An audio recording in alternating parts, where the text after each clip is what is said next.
Doctor Vandana Das കൊലക്കേസിൽ പ്രതി സന്ദീപിന്റെ വിടുതൽ ഹർജി കോടതി തള്ളി. പ്രതിക്കെതിരെ പ്രഥമദൃഷ്ട്യാ തെളിവുണ്ടെന്നാണ് നിരീക്ഷണം. കൊലപാതകം, വധശ്രമം, ഔദ്യോഗിക കൃത്യനിർവഹണത്തിന് തടസ്സം നിൽക്കൽ തുടങ്ങിയ വകുപ്പുകൾ നിലനിൽക്കുമെന്നും കോടതി പറഞ്ഞു. പ്രോസിക്യൂഷന്റെ വാദങ്ങൾ അംഗീകരിച്ചുകൊണ്ടാണ് വിടുതൽ ഹർജി തള്ളിയത്. വിവരങ്ങളുമായി പ്രജിത് മോഹനൻ ചേരുന്നുണ്ട്. പ്രജിത്ത്, ഈ സന്ദീപിന്റെ വിടുതൽ ഹർജി തള്ളിക്കൊണ്ട് കോടതി എന്തെല്ലാം നിരീക്ഷണങ്ങളാണ് നടത്തിയത്? എന്താണ് സംഭവിച്ചത് കോടതിയിൽ?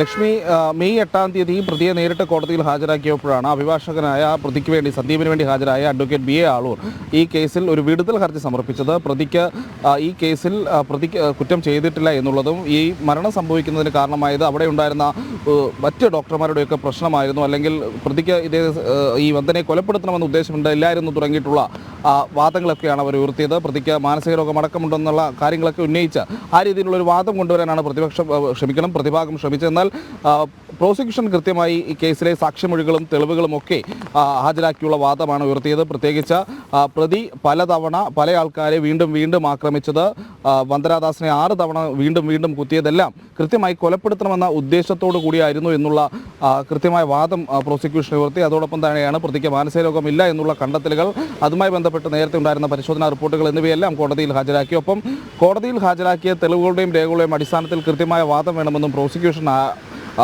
ആവശ്യപ്പെട്ടു. ഇതിൻ്റെ എല്ലാം അടിസ്ഥാനത്തിലാണ് പ്രത്യേകിച്ച് കൊലപാതകം, വധശ്രമം, അതുപോലെ തന്നെ ഔദ്യോഗിക കൃത്യനിർവഹണത്തിന് തടസ്സം നിൽക്കൽ, ആശുപത്രിയിൽ അതിക്രമം കാണിക്കൽ തുടങ്ങിയ വകുപ്പുകൾ പ്രകാരമുള്ള കുറ്റങ്ങളെല്ലാം പ്രാഥമികമായി പ്രതിക്കെതിരെ തെളിവുകൾ ഉണ്ട് എന്നുള്ള രീതിയിൽ കോടതി ഒരു നിരീക്ഷണം നടത്തിയത്. അതുകൊണ്ട് തന്നെ പ്രഥമദൃഷ്ട്യാ ഈ കേസ് നിലനിൽക്കും, കുറ്റങ്ങൾ നിലനിൽക്കും. അതുകൊണ്ട് തന്നെ ഈ വിടുതൽ ഹർജി പൂർണ്ണമായും തള്ളുകയാണോ എന്നുള്ളതായിരുന്നു കോടതിയുടെ നിരീക്ഷണം.